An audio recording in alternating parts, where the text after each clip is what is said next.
बिना दावण लोहा जे गाड़े, बिन पोया वे रोटी।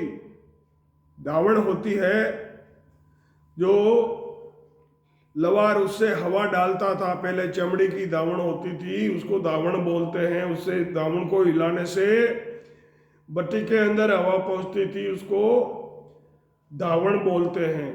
तो महाराज फरमाते बिन दावण लोहा गले और बिन पोया वे रोटी। सदगुरु सुखराम जी महाराज ने दिन हो दिन हो दिन हो। आप सभी राम स्नेही भाई बहना ने राम जी राम। तो महाराज फरमाते हैं कि बिन दावण लोहा जे गले रे, बिन पोया वे रोटी। बिन दावण लोहा जे गले रे, बिन पोया वे रोटी। तो आ मुगत सेन सू होवे, बिन बाड़ा बाड्या वे छोटी। तो आ मुगत सेन सू होवे, बिन बाड्या वे छोटी। बिन दावण लोहा जे गले रे, बिन पोया वे रोटी। तो आ मुकत सेन सू होवे, बाड्या बिना वे छोटी। कुओ खिणिया बिन जल काढ़े, बिन जाड़ा फल तोड़े। कुओ खिणिया बिना जल काढ़े, बिन जाड़िया फल तोड़े। तो आ मुगत सेन सू होवे, फौज लड़िया बिन मोड़े। तो आ मुगत सेन सू होवे, फौज लड़िया बिन मोड़े। बिन दावण लोहा जे गले रे, बिन पोया वे रोटी। तो आ मुगत सेन सू होवे, बिन बाड्या वे छोटी। काढ़े कील बीच में बेता, तो दोरे बेल नहीं आवे। काढ़े कील बीच में बेता, तो दोरे बेल न आवे।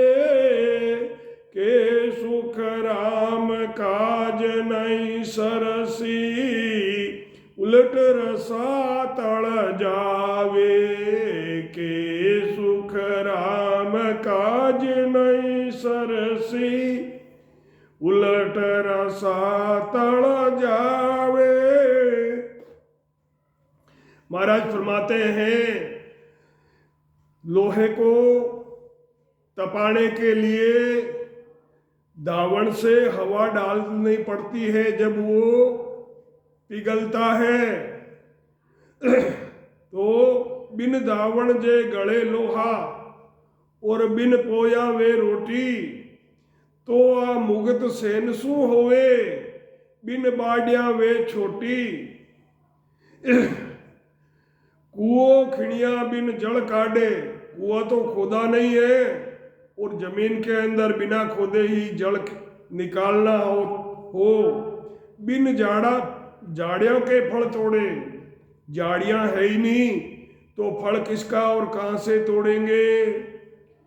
तो आ मुगत सेन सू होवे, बिन जाड़िया के फल तोड़े।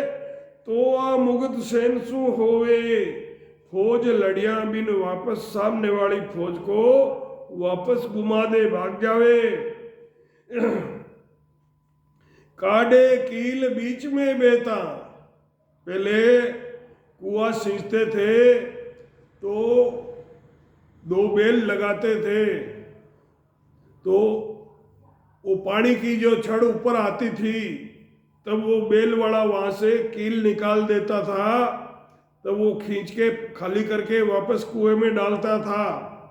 तो महाराज फरमाते हैं कि रास्ते के अंदर, आधे बीच रास्ते के अंदर अगर वो कील निकाल दी हो तो वो रस्सा भी कुएं में जाकर गिर जाएगा और पानी दोरे तक नहीं पहुंच पाएगा। काढ़े कील बीच में बेता तो दोरे बेल नहीं आवे, वहां तक पानी नहीं पहुंचेगा। के सुखराम काज नहीं सरसी, उलट रसा तड़ जावे। महाराज फरमाते हैं कि भजन किए बगैर कोई तुम्हारा कार्य सिद्ध नहीं होगा, उल्टा 84 में नरक में जाना पड़ेगा।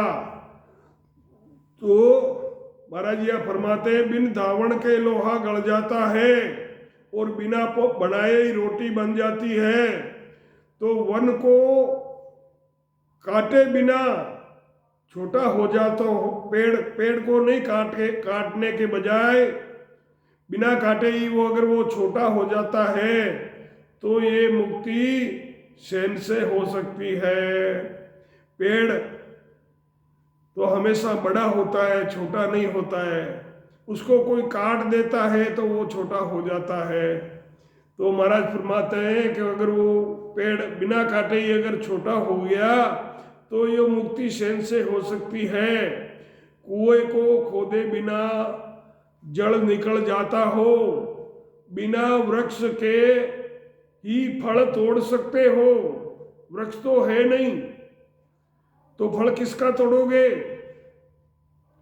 परंतु महाराज फरमाते हैं कि बिना वृक्ष के अगर तुम फल तोड़ सकते हो और बिना लड़े कोई फौज को वापस भगा सकते हो तो ये मुक्ति सैन से संभव है।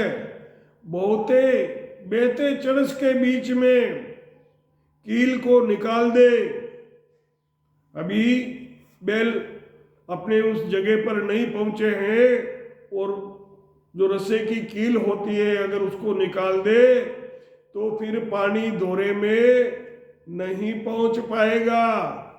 महाराज फरमाते हैं कि संज सूत चड़स सब ही कुएं के अंदर गिर जाएंगे।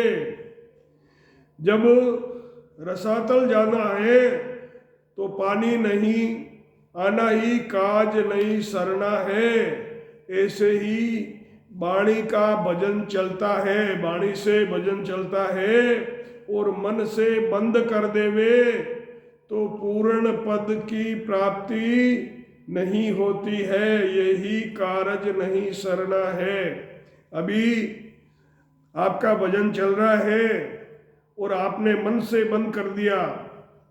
महाराज ने कहा है मुख सिमरण मत छोड़ जो 10वें द्वार तक कोई। मुख सब सिमरण सुखराम कहे गढ़ चढ़िया बंद होय। मुख सिमरण मत छोड़ जो 10वें द्वार लग कोई।